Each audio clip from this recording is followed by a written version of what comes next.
Buenas tardes. Estamos transmitiendo una vez más nuestro programa del Yin Yang Fiscal. Estamos checando que todo esté bien para estar con nuestro tema. Perfecto. Bien.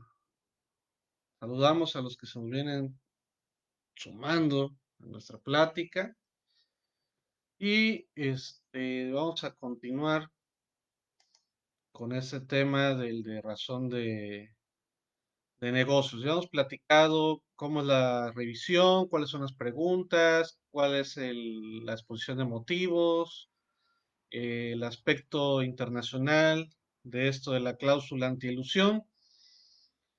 Y pues ahorita vamos a ya irnos a lo que es el cuerpo de ley y ver algunas situaciones dentro de todo este nuevo tema de razón de negocios, ¿no?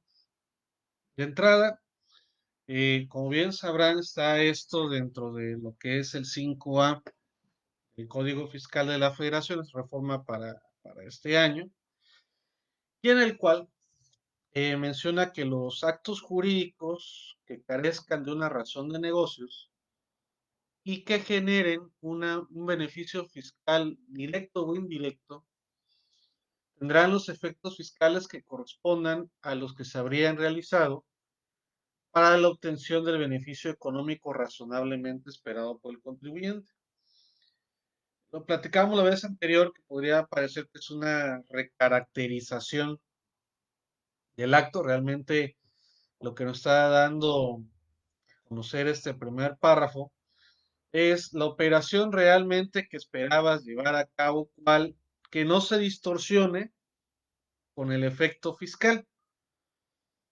Es por esto que la autoridad, en el siguiente párrafo, pues va a revisar, va a presumir si tal operación cuenta o no con una razón de negocio. Ya hemos comentado en la anterior entrega que siempre y cuando el acto sea para tu operación, para tu negocio, si está bien sustentado, si realmente para lo que es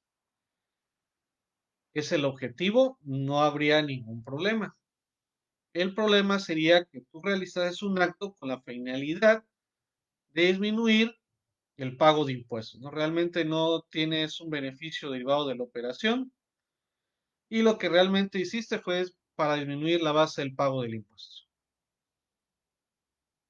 Eso se refiere con el primer párrafo, ¿no? Obviamente que esto vendrá tesis al respecto para todavía ampliar o buscar el sentido de esto del beneficio económico razonablemente esperado, que es como habíamos también comentado, que yo espero llevar a cabo alguna operación, supongamos que voy a dar un curso. Dentro de lo que es ese curso, pues nadie viene, ¿no? Yo esperaba que vinieran 100 personas, yo esperaba un beneficio económico derivado del costo de ese curso, pero no llegó nadie. Pero sí llevé a cabo gastos, erogaciones, la renta del local, del espacio, de las sillas, de las mesas, el equipo de sonido, los alimentos, las bebidas para el receso, etcétera, ¿no? El expositor. Entonces, pues sí tuvo ¿qué beneficio fiscal fue? Realmente no fue un beneficio, sí tuvo una deducción de los gastos, pero no tuve realmente pues un incremento al patrimonio como tal, perdí. Ahora, si yo tengo un ingreso de 100,000 y de pronto el beneficio fiscal es de 200,000, oye, pues ¿qué hiciste, no? O la deducción que yo llevé a cabo derivado de ese beneficio económico esperado razonablemente, ¿no? Oye, pues yo adquirí un activo, si tuvo un beneficio fiscal, lo hago deducible, pero ese activo me generará ingresos a futuro, ¿no? Por eso les digo que este primer párrafo dará mucho, mucho de qué hablar eh, para desentrañar su alcance, pero el objetivo como les comenté, ¿no? Que no hagan erogaciones con la finalidad de disminuir, sacando una ventaja fiscal para el pago de los impuestos. Obviamente que si usted hace una erogación, pues lo que va a buscar pues, es que sea deducible, ¿no? Digo, eso no hay ningún problema. El problema es que se desvirtúe la operación con una finalidad distinta. Ahora bien, el segundo párrafo menciona cómo sería lo que es este procedimiento.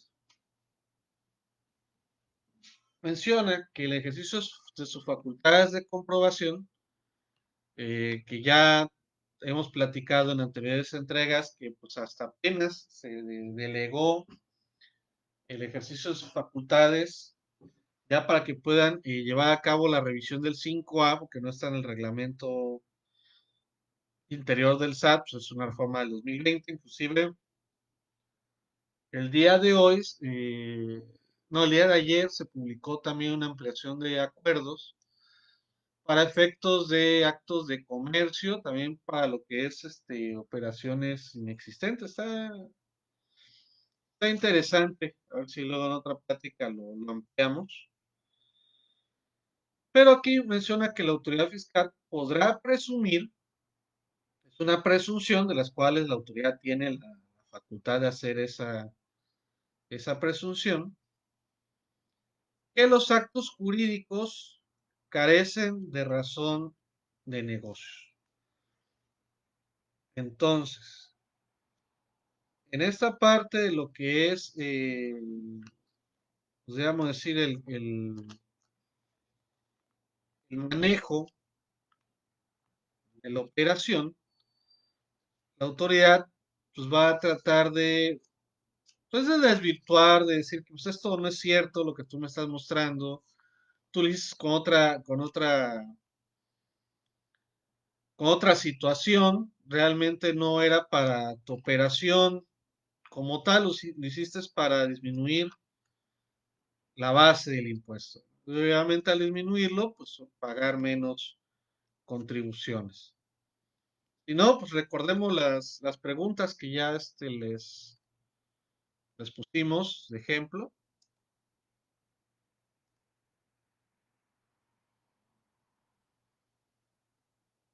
¿Cómo se justifica la implementación del proyecto?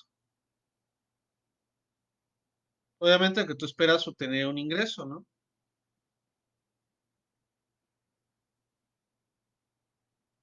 Esa situación es la que nosotros vamos a tener que aterrizar aquí en esta presunción que la autoridad nos va a llevar a cabo.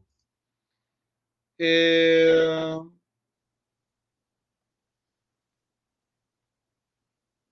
con base en los hechos y circunstancias, conocido el amparo de otras facultades, vamos a ver que puede ser una visita, puede ser una revisión electrónica, inclusive como tal,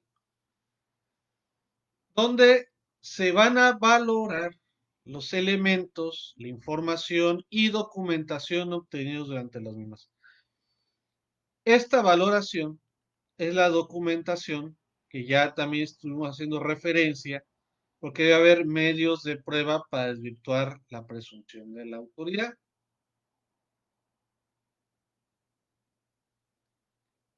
No obstante lo anterior, dicha autoridad fiscal no podrá desconocer para efectos fiscales tales actos sin que antes se dé a conocer dicha situación. Esto es para lo que es el derecho de audiencia. En la última acta parcial de la fracción sexta del 46 del código, son lo que es las famosas visitas domiciliarias que se encuentran dentro del 46 del código. Obviamente, aquí se le dan a conocer en esa última acta parcial el por qué la autoridad no las considera, ¿no? Obviamente, después de haber aplicado los cuestionarios y demás. El oficio de observaciones de la fracción cuarta del 48, aquí estamos hablando de la revisión de gabinete o escritorio. De igual manera, con los informes que se dio,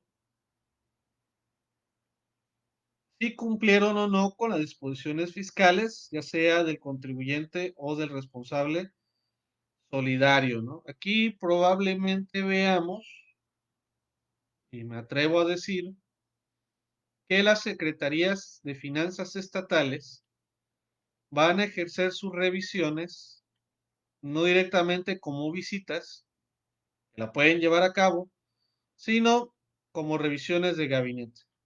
Normalmente la autoridad, también para hacer descarga de toda la información y que no les cueste tanto a ellos, como una visita domiciliaria, es llevar a cabo las revisiones de gabinete. Entonces, también ahí darán a conocer lo de la razón de negocio. O en la resolución provisional, este estará muy interesante porque es en base a lo que es ya una revisión electrónica, el 53B del código, y hayan transcurrido los plazos de acuerdo a la legislación, ¿no? Que deberán aportarse documentación e información para desvirtuar la presunción que hace la autoridad. Eh, Aquí, pues, los contadores, pues, van a tener el trabajo, porque normalmente los que hacen dentro de la revisión, pues los contadores son los que aportan la información. Aquí dirán mis amigos abogados, pues no debería ser así. Debieran estar apoyados o llevados a cabo por un abogado, o en dado caso el experto, ¿no? Sí, también es posible, no hay que cerrarse a ellos, pero seamos francos, realmente el que atiende todo el proceso dentro de lo que es una revisión de gabinete, una visita domiciliaria, o igual las revisiones electrónicas que luego hay errores, es el contador. Entonces habrá que checar qué tanto necesitamos de apoyo para que esto no se vuelva una situación pues de un crédito, ya la defensa se complica, ¿no? Ya cuando llega la defensa, y bueno, ¿quién contestó eso? Pues el contador, ¿no? Y vean el cuestionario, ¿no? Algo que contestó de manera incorrecta, dice, mira, aquí dice, ¿esto es tu contador? Y no es así. Entonces unos en defensa dirán, pues el cuestionario no se contesta, ¿no? Ya nos vamos hasta los medios de prueba, ya la defensa, ¿no? Habrá que evaluar cada caso es de manera distinta, ¿no? Y obviamente con ya la toma de la decisión, pues ya vendrá la entrega o no de la información. A mí en lo particular, siempre es verlo con el abogado, cualquier situación, para ir previendo, sea dentro del desarrollo del caso, e ir previendo en una situación de defensa, ¿no? Por ejemplo, antes de entrar aquí, estábamos checando lo de un 69 probable 69B, de que ya es un EFO presunto y ya el cuate que realizó operaciones con el presunto EFO, pues ya le preocupó, ¿no? Entonces dijimos, oye, pues mira, puedes esperarte a que obviamente el presunto EFO lo va a desvirtuar, pero pues yo ya tienes que ir retomando los medios de prueba porque cuando llegue a ser definitivo, esté publicado en el diario oficial, en la página del SAT, pues tú cuentas con 30 días para desvirtuar tal acto, ¿no? O esperar a que venga un acto de fiscalización por parte de la autoridad conforme lo establece el 69. Digo que tienes la opción, ¿no? Pues, ¿qué tendremos que hacer? Pues verlo con el abogado, qué tanta opción, obviamente la viabilidad de, obviamente la intención no es evadir el pago del impuesto, pero hay muchas veces en que el EFO que nos está nosotros determinando, pues no quiere decir que la operación no se haya llevado a cabo, ¿no? Es muy distinto. Normalmente lo que va a hacer esta operación que busca la autoridad, pues normalmente dirá, es que si es un EFO es que la operación no se llevó a cabo. No necesariamente es así, por eso nos da los medios de prueba para desvirtuar la operación, tanto el presunto EFO como el EDO. Eh, Antes de la última acta parcial, el oficio de observaciones a la resolución provisional, la autoridad, aquí está la parte interesante, deberá someter el caso a un órgano colegiado integrado por funcionarios de la Secretaría de Hacienda y el SAT y obtener una opinión favorable para aplicación de este artículo. Y aquí nos han comentado, bueno, ¿quién facultó a tal órgano? ¿Quiénes van a formar tal órgano colegiado? ¿Cuál es la experiencia que van a tener ellos, no?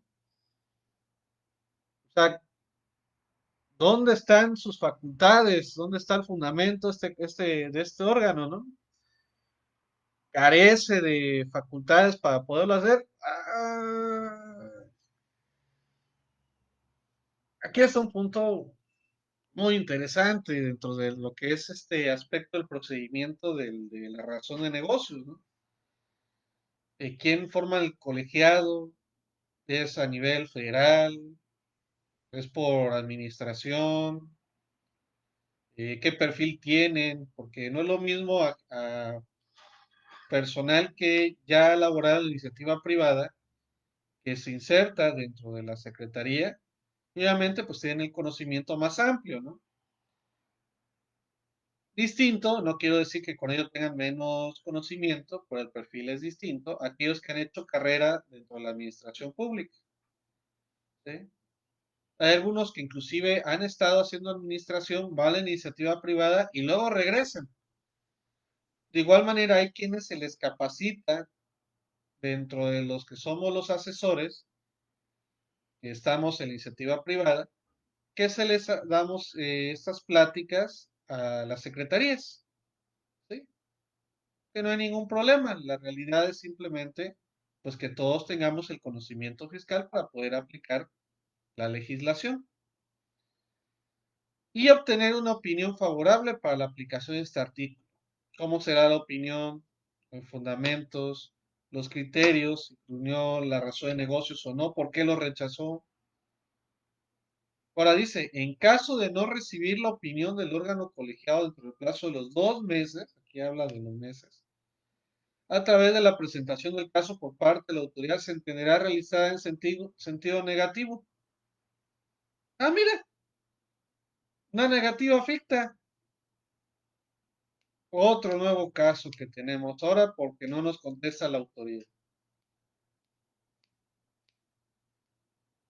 Y luego menciona, las disposiciones relativas al referido órgano colegiado será a conocer mediante reglas de carácter general que a sus efectos pide el SAT. Mira qué bonito. Ahora, como si fuera una cláusula habilitante, no de una norma, sino le están dando el nacimiento a un órgano. Esto es nuevo y obviamente pues va a dar mucho de qué hablar, ¿no? Este párrafo. Ahora nace un órgano colegiado a través de miscelánea. Tiene que ser dentro de una estructura de la misma autoridad. Sí, pero va a ser vía reglas. Ah, ah, esta parte es la que hay que ponerle mucha atención del 5A, porque ¿qué pasa si aunque te digan que no procede el 5A y pues se van nuestros amigos abogados sobre qué tanta facultad tienen para determinarlo, ¿no? Interesante. Ahora bien, ya que les digo la parte medular de la defensa, o algo no de fondo, ¿sí? Sino por la parte de la facultad que tendría la autoridad y cómo va a resolver, con qué elementos, el perfil, etcétera, entre otros, inclusive en la negativa ficta, pues viene la parte ya de la regulación. Aquí nosotros recomendamos pues desvirtuar la operación, ¿no? Si realmente la operación existe y cuentas con los elementos, pues entrega la información al SAT. Dice que el que nada debe, nada teme, ¿no? Y yo creo que sería también lo más rápido, tanto para el contribuyente como para la autoridad.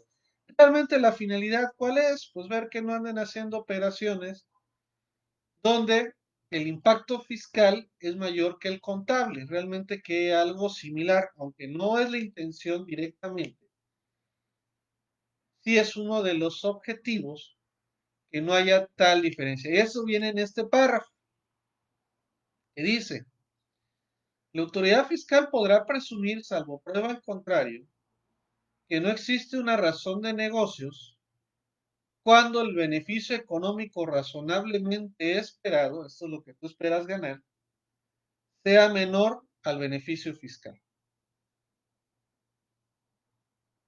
O sea, que sea mayor el beneficio fiscal. Por eso es lo que estamos diciendo, que no se distorsione la operación y que resulte que ahora es mayor el beneficio fiscal que la operación en sí.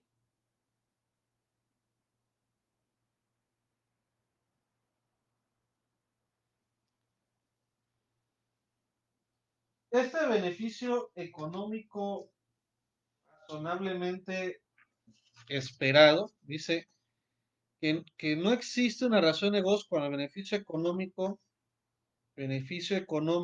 razonablemente esperado, sea menor al beneficio fiscal. A contrario senso, que el beneficio fiscal sea mayor al beneficio económico razonablemente esperado. Me gustó. Voy a poner una laminita ahí, para que se vea el mayor o menor, ¿no? La autoridad fiscal podrá presumir que no existe una razón de negocios cuando el beneficio económico razonablemente esperado sea menor que beneficio fiscal. O sea, que el beneficio fiscal sea mayor que el beneficio económico razonablemente esperado. Eh, no sé, voy a poner un ejemplo que me suena, ahorita que me viene a la mente y me suena más esquema reportable, ¿no? Supongamos que tengo un activo revaluado,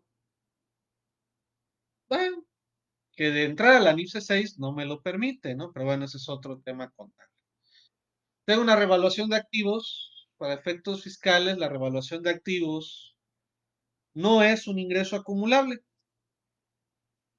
de entrada, ¿no? Está en el artículo, no me recuerdo, es el 17 de la ley impuesto de la renta, si no me falla la memoria, que no se consideran en la parte de ingresos, no, el 16, perdón, 16 de renta, los de la revaluación de activos. Bueno, entonces yo tengo un incremento patrimonial. ¿Por qué un incremento patrimonial? Porque fue el asiento sería, que ya mencionamos que la norma contable en IPC 6 no lo permite, pero la norma internacional sí. Entonces, cargo a revaluación de activos con abono de superávit por revaluación cuenta de capital contable. Y fiscalmente no es un ingreso acumulable conforme al artículo 16. Eh, Resulta, lo que hay de todo en la viña del Señor, que le dan un impacto fiscal a tal operación y hacen deducible un reconocimiento fiscal de algo que solamente fue un reconocimiento contable, pero no lo llevan a resultados. O sea, ¿qué pasa? Van a tener un beneficio fiscal porque al disminuirlo en resultado fiscal, la base del impuesto baja y obviamente que el pago del impuesto se hace menor de una operación que tendríamos que ver si realmente va a tener un beneficio económico esperado.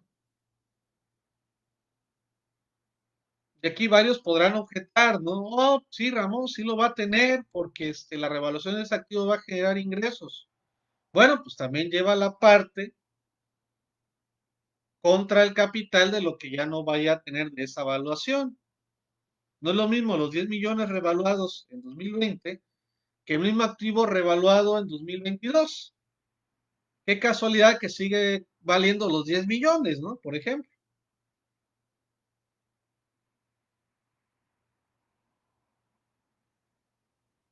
para que vayamos entendiendo, ¿no? De esos casos. Digo, son casos muy en especiales que se dan, pero pues hay que tenerlos en cuenta.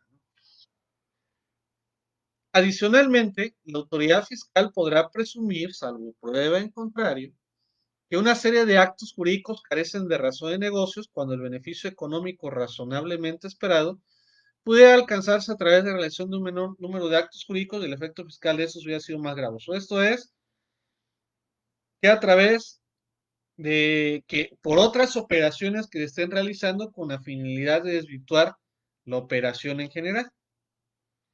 Y la definición de beneficio fiscal, quinto párrafo del 5A del código. Esta es una nueva figura que hay que aprendérsela.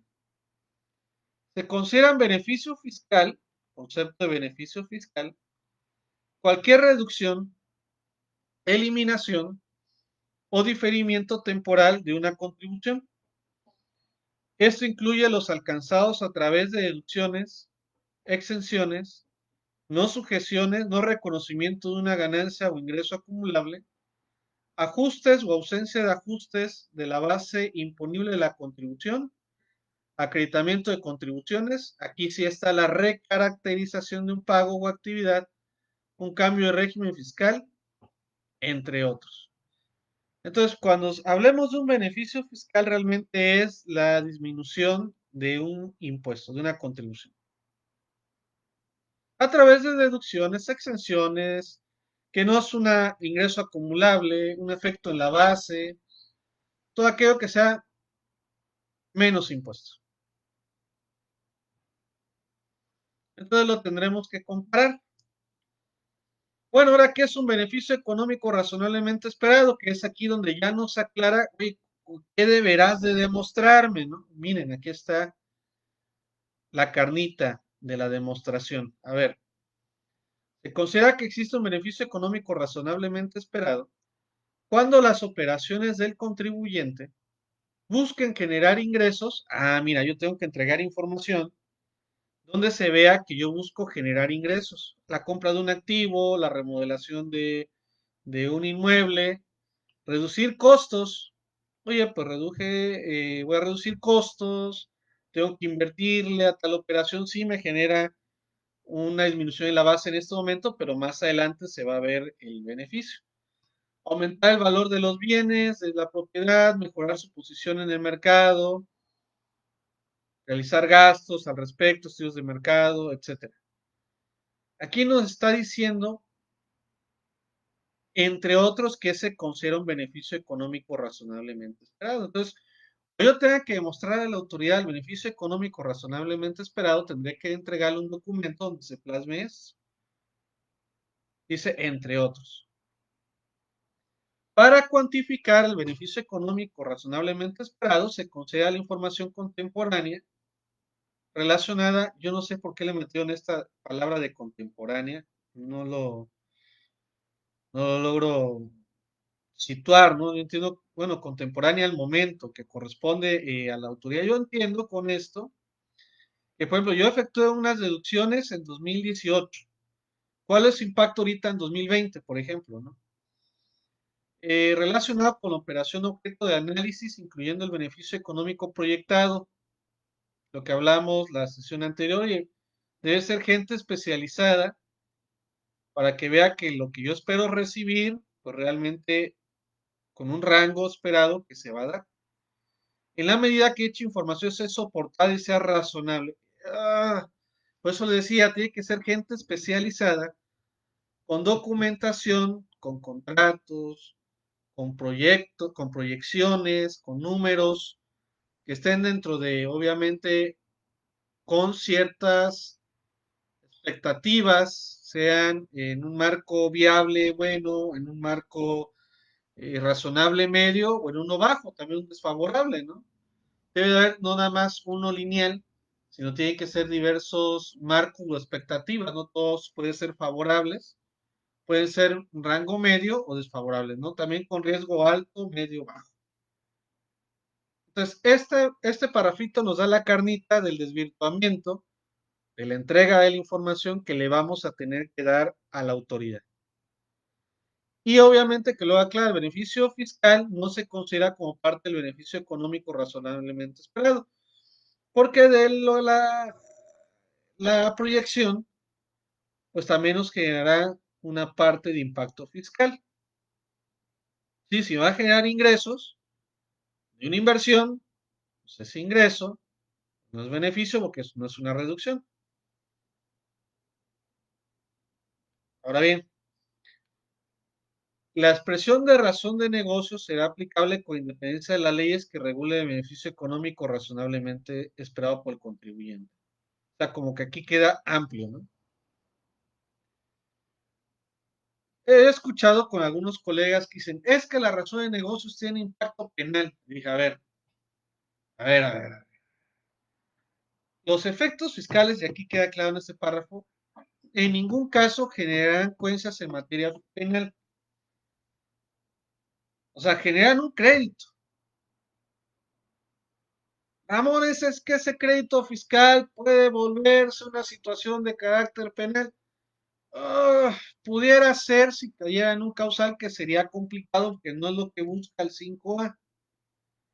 Si de una revisión del 5A se ve que es una parte que llega a ser penal, por ejemplo, un delito de defraudación, es porque no era de 5A realmente. Que pudiera llegarse a dar que derivado de esa revisión se pudiera redireccionar a tal situación, no somos ajenos a ese pensamiento que pudiera darse, ¿no? Pero decir ahí que derivado de la razón de negocios pudiera llegar a ser algo de situación penal, pues aquí creo que es muy claro el 5A del código, ¿no? Oye, pudiera ser una situación de defraudación fiscal conforme al 109 fracción primera. Pues tendría que ser una declaración de falsas, por ejemplo, de deducciones falsas, pero ya estamos entrando en una situación también de, de ocultamiento de información, ¿no? Entonces tendría que tipificarse, por ejemplo, que aquel que anda metiendo deducciones falsas o declarando ingresos menores, pues queda sancionado conforme al 109 fracción primera del código, ¿no? Pero en esta revisión no va para ello el 5A. Aquí es dime el por qué lo llevaste a cabo. Si pudiera ser dentro del 108, porque sea por el uso de engaños o errores, tendría que estar muy detalladamente, porque aquí lo que la autoridad busca es que realmente haya sacado una ventaja fiscal de una operación. Estaría no dentro del 108 ni 109, dentro del 5A. Entonces sería interesante ver cómo la autoridad va dentro de las revisiones, ya llegando a la conclusión que realmente dice, mira, lo desconozco esta operación, realmente esta operación debió haber sido así, y se fin concreto fiscal. Y ahí muere, tan, tan. ¿Sí? No llegó a ser una situación de carácter penal. Dice, los efectos fiscales generados de una revisión de 5A en ningún caso generarán consecuencias en materia penal. Ahora, no somos ajenos a que pudiera derivarse de una revisión, digo, tendremos que verlo, cómo va caminando esto. Diga la autoridad, ¿sabes qué? De esta revisión ya vi que no es 5A, ya estamos hablando de 108 y 109 del código. Entonces, ya no va por esta situación. Es como el otro día estaba escuchando. Sí, es que la estrategia de las operaciones, porque ya inclusive ya se mencionó 69, eran con facturas. Dice, no, espérate. No. Ese ya es otro tema, ¿no? Aquí es justifícame el por qué lo hiciste y el por qué lo hayas hecho, que no hayas buscado simplemente sacarle esa ventaja fiscal en relación con tus operaciones. Tendrían que ir a la par. Por eso habla del beneficio económico razonablemente esperado y aunque no dice que tiene que ir a la par junto con el beneficio fiscal, pues es que realmente no haya mm, voy a decir desvirtuamiento fiscal, ¿no? Que una cosa diga la parte contable financiera y otra muy distinta a la fiscal. ¿Pueden darse los casos? Sí, claro, ¿no? Ya estaríamos hablando también de esquemas reportables, ¿no? De informar a la autoridad si hubiera diferencias entre el valor contable y el valor fiscal, ¿no? Repito, derivado de la razón de negocios en base a una revisión del 5A, no genera consecuencias en materia penal. Y aquí es muy claro. Si lo llevaban en materia penal, entonces ya sería derivada de la revisión, ya no estar situada en un 5A, sino por ejemplo en un 108, 109 del código. Pudiera derivarse, por ejemplo, también que en análisis se viera operaciones 69 y de irse al 113 bis, también es probable. Ahorita en las revisiones que ya están llegando, viene tanto la revisión que le soportes el 69 como que le soportes el 5A. Entonces, en la revisión van a venir ambos, pero su tratamiento y la resolución sería por separado.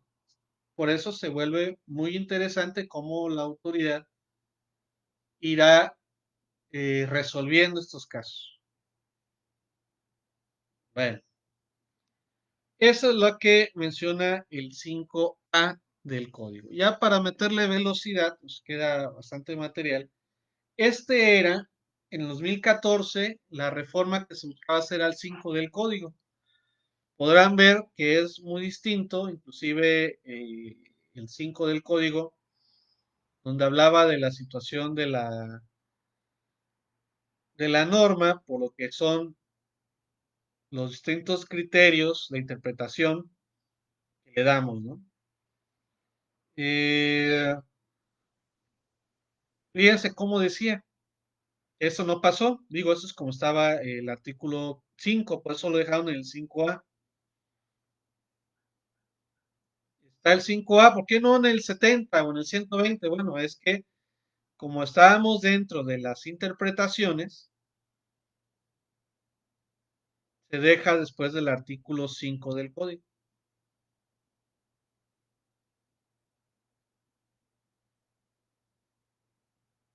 Y en el 5 del código lo que se buscaba hacer era esto, modificar el actual, ponerle que no tenía nada que ver con la norma tributaria y carecía de razón de negocios, determinar el crédito fiscal y era porque carecía de una utilidad o beneficio económico distinta de una ilusión, diferimiento, devolución de pago realizado. Obviamente cambia con ese 5A y yo creo que está más completo que lo que se quería hacer en ese año de 2013, ¿no? También aquí en el 2016 ya se venía también introduciendo esta figura, pero no pasó, ¿no? Y ese es el que nos hace, pues, esta parte del 5, donde dice, oye, puedes interpretar cualquier método de interpretación jurídica, excepto a los que son los elementos de la relación tributaria, ¿no? Sujeto, objeto, base, tasa o tarifa. Para todas las demás, puede ser cualquier tipo de interpretación, excepto estricta a los elementos de la relación tributaria.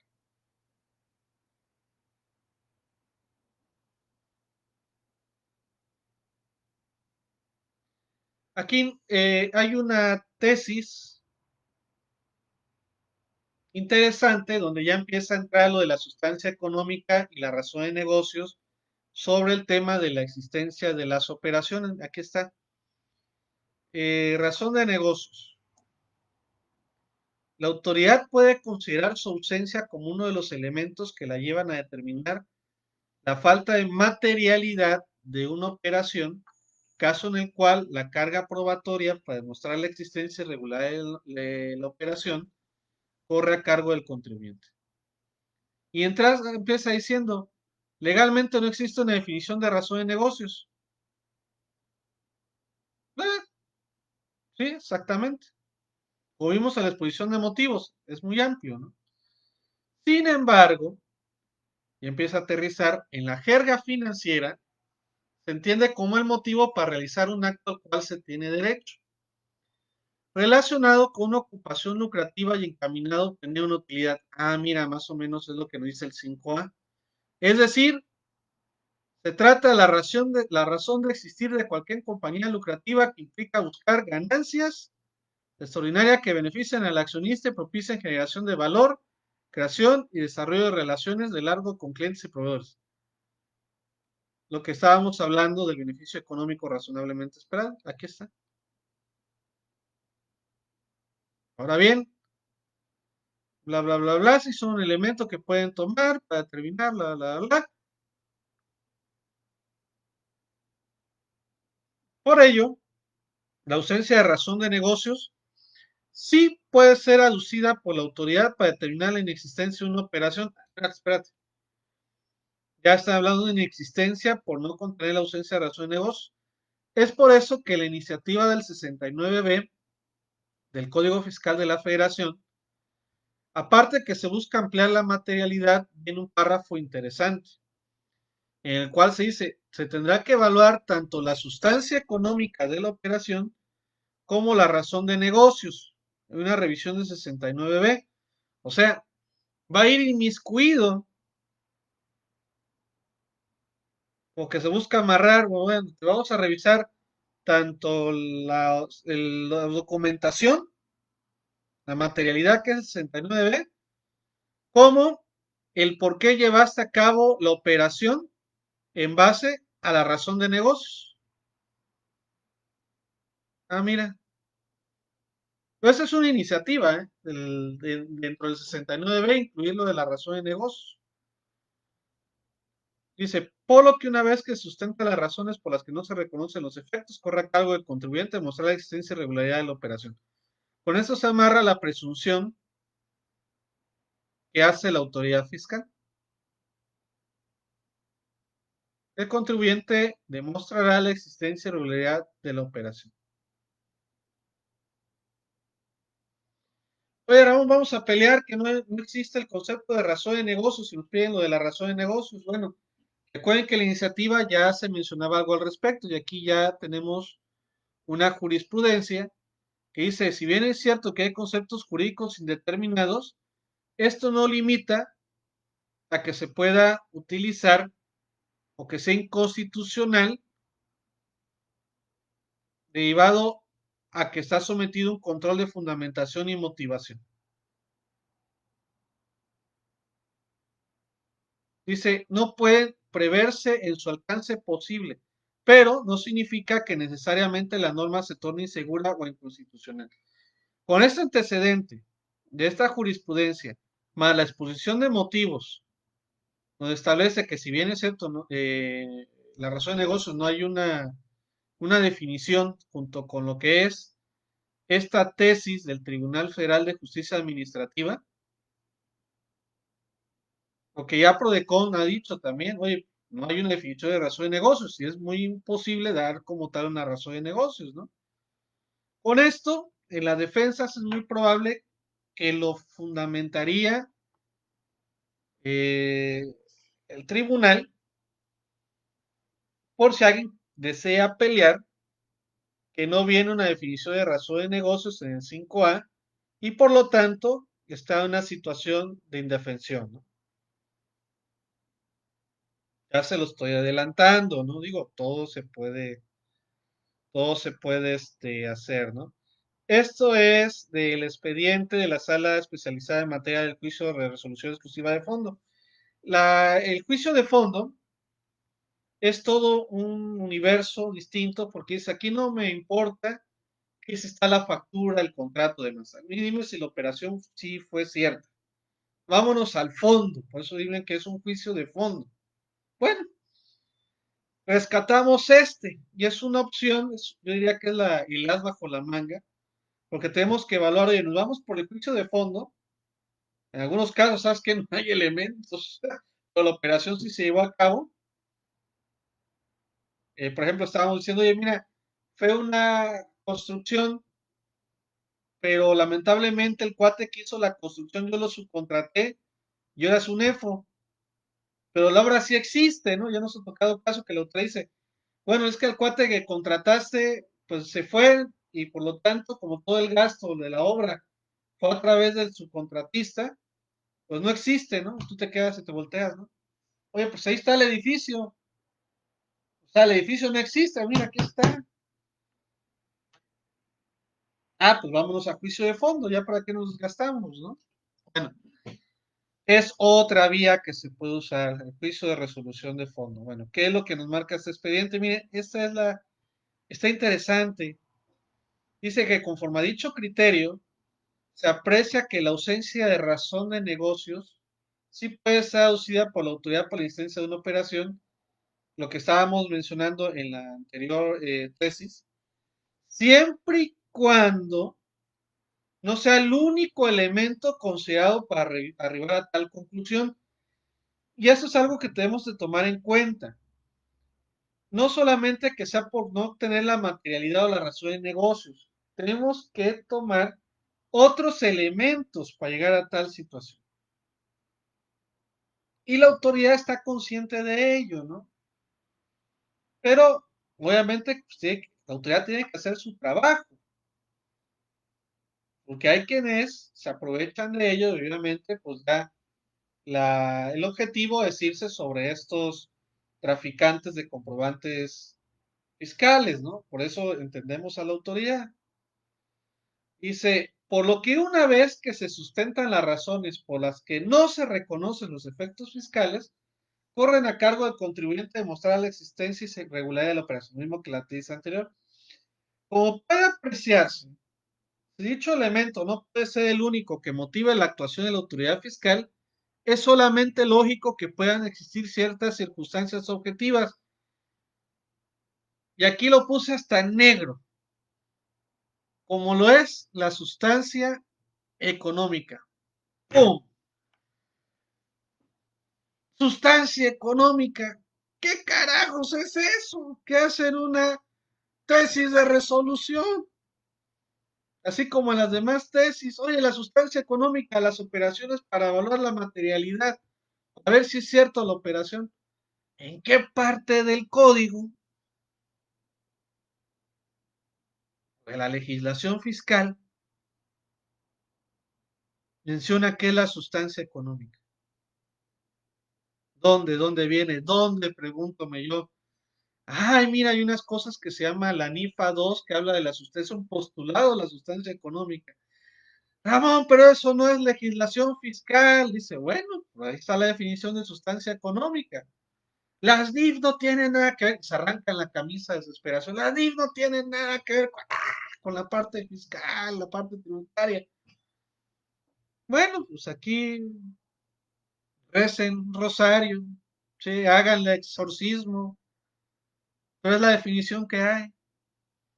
Y yo creo que es la más apegada y el ejemplo que habla la NIF en la sustancia económica. Oye, si la operación tiene que estar apegada a la realidad, vamos a registrar aquello que sí es real y habla de la esencia de la operación. Si la operación no existe, pues ¿qué carajos estás registrando? O el ejemplo que pone, ¿no? Para que vayamos entendiendo la sustancia económica. Tienes un activo en la empresa A, que la vende a la empresa B, se hace la factura, el contrato y la transferencia, sale. Pero el activo de la A que se vende a la B, el activo sigue teniendo la empresa A, nunca, nunca se trasladó a la empresa B. Es más, lo sigue ocupando la empresa a pesar de que se supone que la empresa B es la que la adquirió y es la que debería estarla consumiendo. Lo que nos cuestiona la NIFA 2, la de postulados básicos. El primer postulado, sustancia económica. ¿Realmente hubo una enajenación de activo? No, porque el activo lo sigue teniendo la empresa A. Oye, pero hay un contrato, hay una transferencia, hay una factura, ¿sí? Pero la parte legal o como se revistió, la forma que se buscó arropar la operación, pues realmente es muy distinta la forma al fondo. Y aquí va a valer más el fondo sobre la forma. Lo que nos tiene que quedar claro, y parte de esta plática es lo que hemos estado buscando, pues que quede claro, lo más claro posible de este estudio, es que se van a ir la autoridad al fondo de lo que es la operación sobre la forma. El fondo sobre la forma. Fondo sobre la forma. Eso es, cuando nos hable de sustancia económica, vamos a tenernos que ir a lo que es la operación, que no es nuevo en México. Bueno, en México es nuevo, pero es algo que a nivel internacional se usa. Es la figura de substance over form. Sustancia, el fondo, sobre la forma.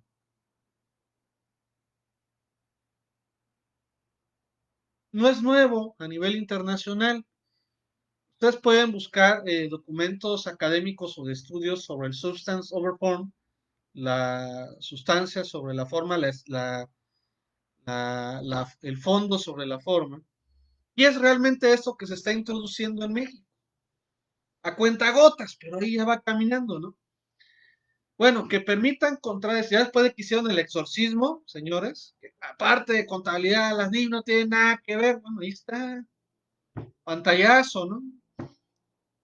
Bueno, que permitan contradecir de mejor manera la conclusión adelantada por la autoridad hacendaria en relación con la existencia o materialidad de tales operaciones. Lo anterior debe distinguirse de lo apuntado a elaborar sobre la razón de negocios, o sea, el objeto del negocio, y por qué lo llevaste a cabo, ¿no?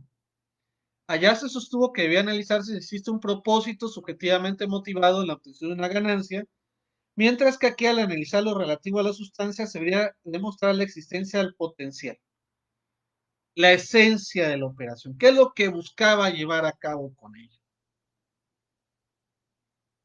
Sustancia económica, sustancia económica, sustancia económica. Bueno, voy a adelantarme a esta parte después de haber hecho un exorcismo sobre ello. Vienen otras tesis ahí al respecto. Por ejemplo, el concepto doctrinario tradicional que se busca en una situación de negocios novedosas y un esquema de propósitos antiabusos, pues también lo maneja esta tesis. Normas antielusión, esta tesis del año pasado. La ilusión tributaria es un fenómeno que se distingue por el uso de actos, contratos, negocios, mecanismos legales para minorar el pago de los tributos. Por eso cuando hablamos de cláusula anti-ilusión, razón de negocios, lo que buscan es combatir, disminuir el pago del impuesto, al impedir el nacimiento del hecho generador de la obligación relativa. Eh, Paso aquí, cuando me hablan del hecho generador es que algunos buscan combatirlo, y al buscar combatirlo, pues al no darse el hecho generador, no se da la obligación, y al no darse la obligación, pues no hay el pago del impuesto. Entonces es como no llevar a cabo el hecho generador, aquí nos metemos al aspecto del aspecto legal, porque de no llegar a ese hecho generador, pues no existe tal obligación y por lo tanto el pago del impuesto, ¿no? Por lo tanto, las normas anti-abuso son respuestas excepcionales a prácticas estratégicas de fraude de ley o abuso del derecho. Fraude de la ley, abuso del derecho. Ya lo vimos en la primera parte de esta plática, ¿no? Basadas en construcciones argumentales de significados formales de hecho, forma, fondo sobre forma, y normas que atienden no al objeto de la práctica, sino al efecto de la ilusión que intentan controlar. Ficciones legales, hechos elusivos, bla, bla, bla, bla. Bueno, interpretación de las normas también que buscan esta fraude a la ley o abuso del derecho. Esta también ya la comentamos, ¿no? Fondo sobre forma, fondo sobre forma, fondo sobre forma. ¿Sí? Tenemos que darle prioridad al fondo o sustancia económica sobre la forma legal. Señores, yo lo pondría en un cuadro. Yo sé que varios aquí darán el salto cuando estén escuchando. No, Ramón, eso tiene que ver, o te estás yendo por otro camino. Bueno, Esa es la finalidad. Por eso cuando le introducimos otras formas, como por ejemplo de la fecha cierta, pues es que se está combatiendo esa situación y le metemos todavía más a este cóctel, ¿no? El fraude a la ley y el abuso del derecho, ¿no? Son cosas distintas, Ramón. Bueno, sí, sí, sí. Pero van en este cóctel que lo que busca la autoridad, pues es que realmente se refleje en la operación como es. No me la disfraces, no le des una forma en base a contratos que realmente no tienen que ver con la operación en sí.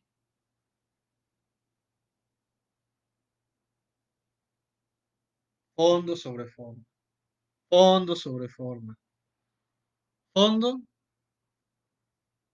sobre forma. Muy bien. ¿Qué elementos tenemos que tener, señores? Pues trabajo. Si no lo tienen, aquí está lo que tenemos que checar.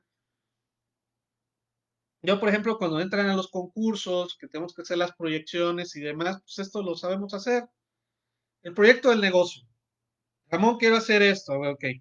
Vamos a ver vamos a hacer las corridas, cuánto requieres de inversión, cuánto se va a pagar de impuestos, las fuentes de financiamiento, dónde se va a establecer el negocio, eh, a qué sector va esto, si las regiones afecta, qué problemas pudiéramos tener, cómo va a impactar esto en la economía, o cuando menos, cuando estudios, cuando menos en la cuadra, ¿no? A ver cómo esto también puede generar también otras fuentes de negocios, como por ejemplo, pones, no sé, algo muy simple en Veracruz, ¿no? Un caso de picadas, ¿no? Y de pronto resulta que llega un cuate que te vende aguas frescas y el cuate está teniendo venta, el cuate que se puso enfrente, porque tú pusiste un negocio de antojitos. Entonces los cuates van a comprarse las aguas o los refrescos que venden de enfrente y te compran a ti. El cuate tuvo la visión porque vio un negocio que daba para poner otra cosa, ¿no? El estudio de mercado, el impacto que tiene, presentárselo ante los socios. Normalmente los gran impactos, sobre todo aquí en el puerto, esos proyectos que son millonarios se presentan en la asamblea, aquí también cumpliendo con el código de mejoras prácticas, se manda el cuadernillo de la inversión, el corrimiento financiero. Digo, no todo, pero sí la parte más relevante, sin ocultar información, también como dice el Código de Mejoras Prácticas, para que en la asamblea, oiga, hay que hacer tal inversión, ¿están todos de acuerdo? Sí, sale aprobado, y hay un documento en una asamblea donde está aprobado por los accionistas. ¿Qué mejor soporte para entregarlo a la autoridad? Obviamente no vamos a meter todos, ¿no? Estamos hablando de inversiones muy fuertes, ¿eh? Efectos documentados, la parte contable fiscal, lo tradicional, ¿no? Planeaciones sustentadas, no hablo de planeaciones fiscales, sino planeaciones derivadas financieras y sustentadas por alguien que tiene que tener una cédula, ¿no? Alguien experto. Los impactos y sobre todo el porqué del negocio. Señores, con esto ustedes pueden desvirtuar ante la autoridad para entregarle, ¿no? ¿Y qué otros elementos? Esto del propósito comercial documentado, que ese es en aspecto internacional, pues el acta constitutiva, oye, ¿cuál es la finalidad del negocio? Ah, pues esto. Pues ¿dónde lo vemos? Pues en el acta constitutiva del objeto de la sociedad, ¿no?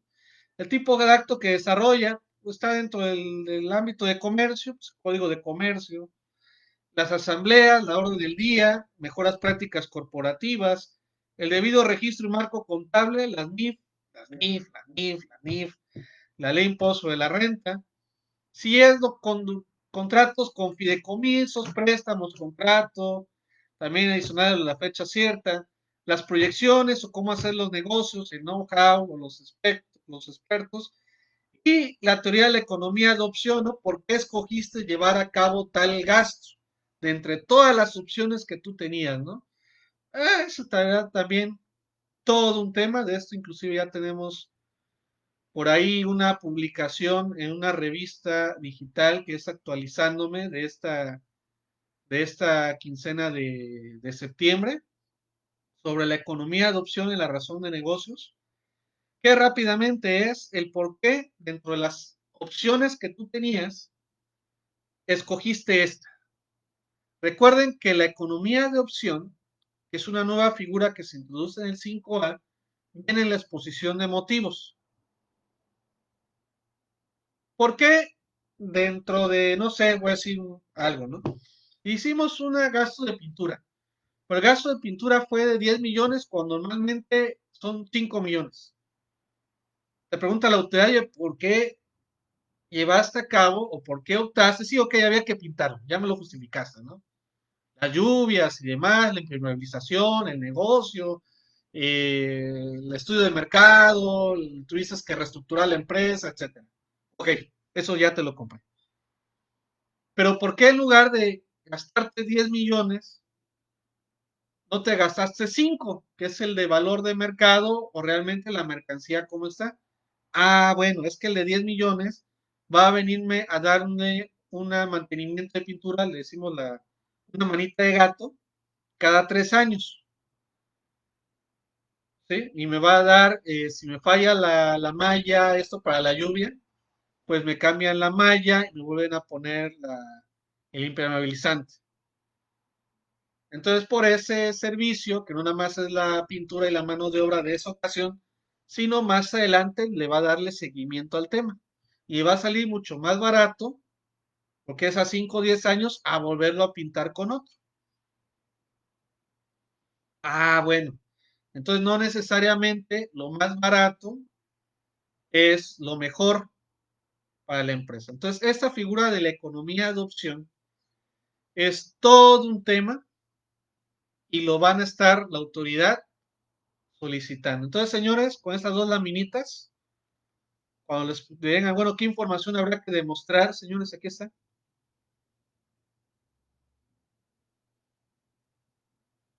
¿Vale? Bueno. Bueno, ya lo de la fecha cierta, pues ya yo creo que no es necesario. Es todo un debate al día de hoy sobre la fecha cierta. Eh, Nuestros amigos de Actualizándome creo que tienen por ahí una plática, creo que lo dieron hace como 2 semanas, en su semana de Actualizándome sobre la fecha cierta. Vamos a ver si lo podemos subir aquí a nuestra página de Facebook, si no es que ya está. Pero realmente lo que quiere la autoridad es que los elementos de prueba que nosotros le demos no estén falseados o alterados, ¿no? Esa es la realidad. Entonces empieza con esto de los documentos inteligentes. Ya también hay contratos de blockchains. Entonces, oye, pues si hubo una cadena de generación donde se celebró el contrato en tal época, pues eso podría ser una fecha cierta, ¿no? O, por ejemplo, cuando se levanta un inventario, que la autoridad tenga dudas sobre el inventario, pues cuando se alimentó el inventario, en ese día se hizo un CFDI por la diferencia de inventario.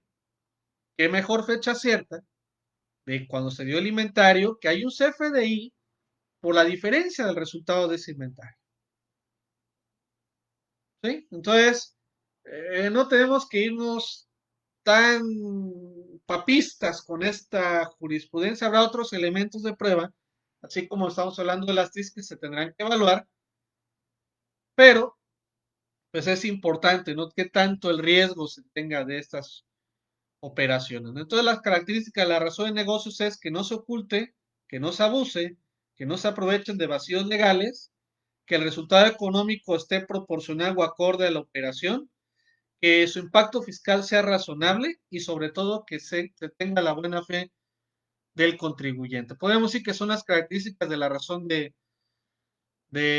negocios. Esa es otra tesis que dice que tenemos que tener el propósito especulativo que únicamente pretende eludir el impuesto correspondiente. Lo que estamos platicando, ¿no? Que realmente no la inversión, la finalidad no sea eludir el impuesto,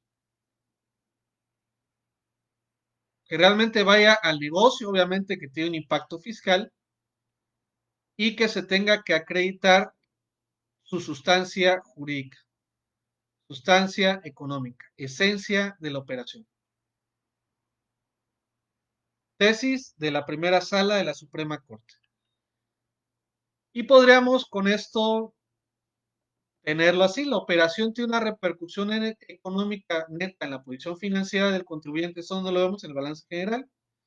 Existe una razón de negocios para la realización de la operación. Al efectuar la transacción, podía razonablemente anticiparte la generación de una ganancia, esto lo vemos en resultados, previa a la consideración de los efectos fiscales, el beneficio fiscal, o bien la medida en que el particular pudiera estar expuesto a sufrir una pérdida que no está exento, ajena a su control. ¿Puedo tener una pérdida fiscal? Sí. Yo esperaba obtener un ingreso. Si hay una pérdida, pues yo esperaba obtener un ingreso. Tendré que justificarlo, ¿no? En base a la operación del negocio. Con todo esto espero que quede un poco más claro, inclusive en el 18A, cuando se hacían las consultas ante la autoridad y las promociones, eso no se hacen, pues ya dentro de los elementos de estas promociones que creen, ya venía a describir las razones de negocios, o sea, bueno, ¿por qué lo estás haciendo? Entonces, pues es nuevo la razón de negocios. Bueno, en el ámbito que se quiera hacer, pues sí, en el 5A, pero pues ya existía en el 18A describir la razón de negocio. ¿Por qué lo vas a hacer? ¿Cuál es el efecto de la promoción? Las circunstancias. ¿Quiénes son las personas involucradas en el planteamiento? ¿Qué se dedica al interesado? ¿Con qué fines lo busca? Y descríbeme las razones del negocio. Esto ya venía en las promociones, ¿no? Y bueno, pues esto de la razón de negocios, la materialidad, el combate a los factureros, los esquemas reportables, pues aquí lo estamos viendo de acuerdo al procurador, que es el abogado del gobierno federal. Pues ya tenemos casos de Walmart, asuntos fiscales sustanciales, IBM, se encontraban abiertos respecto de ejercicios fiscales ciertas situaciones de procedimientos.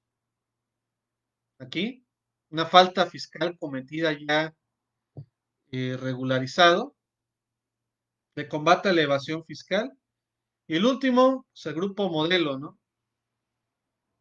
Y aquí lo que nos ha dicho la barra mexicana del Colegio de Abogados, que yo creo que sería todo un programa, dice, oye, una cosa es el 5A, que no es una situación penal, y otra cosa es la términos de evasión fiscal, que es a los factureros, que esa sí es una situación penal. Entonces, no me estén ahí confundiendo, ¿no? Entonces, estas situaciones yo creo que son de estudio. Habría que ver cómo estaban estas determinaciones de crédito o cómo sería enfocado la ilusión o la evasión fiscal por esta aclaración que hace la barra mexicana del Colegio de Abogados, ¿no? Dice, las cuestiones de ilusión, el 5A, aunque el Estado puede y debe combatirlos a través de sus atribuciones y el ejercicio de sus facultades, como un crédito, en vías exclusivamente administrativas, pero de ninguna manera en sede penal. Aquí está lo que estamos platicando, ¿no? Existen diferencias de interpretación fiscal, que es el 5 del código, que son procedimientos administrativos y contenciosos no penales, evitando amenazas de tipo penal que son violatorias del 114A del Código Fiscal de la Federación. Entonces, estos actos que estamos viendo son de debate, a donde se podría llegar estas situaciones.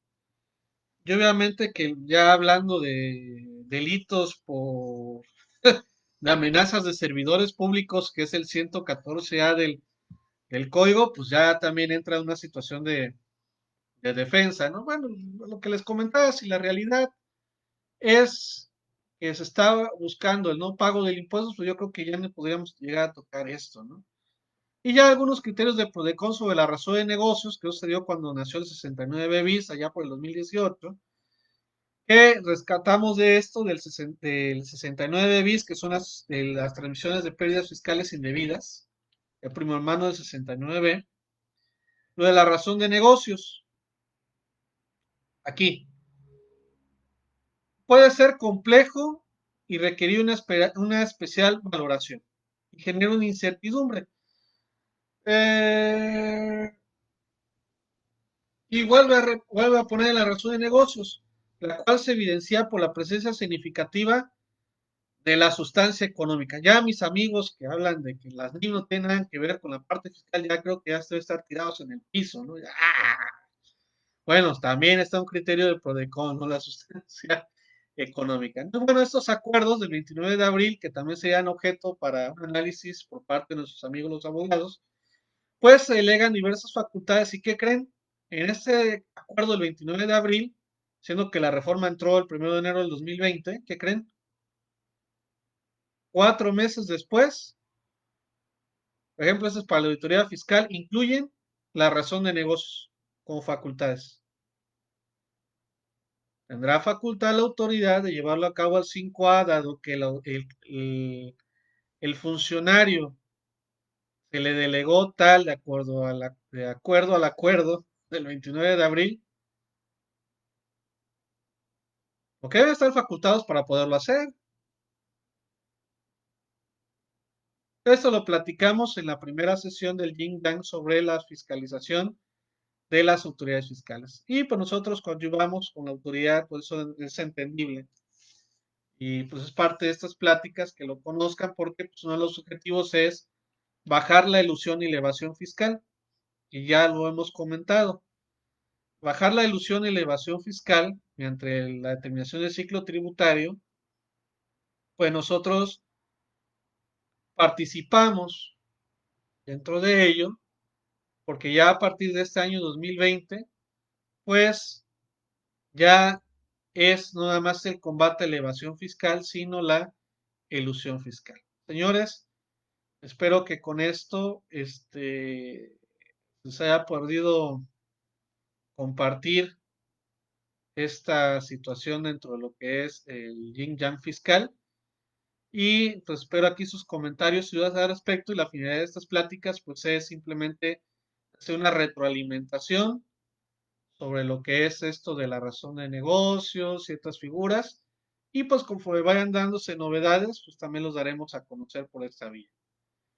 Señores, buenas tardes y estamos en otra plática en nuestra página de Facebook, el Yin Yang Fiscal. Saludos.